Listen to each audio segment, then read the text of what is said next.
Тұрғын үй иелері кооперативін бұрынғы түсінік бойынша көп пәтерлі үйлерді басқарушы компаниялар деп атаймыз. Әдетте оның құрамында үйдің бірнеше тұрғыны болады.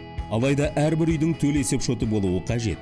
Осы орайда тұрғындар мүлік иелері бірлестігін құруға құқылы. МИП. Мұндай мекемеге төраға басшылық етуі тиіс.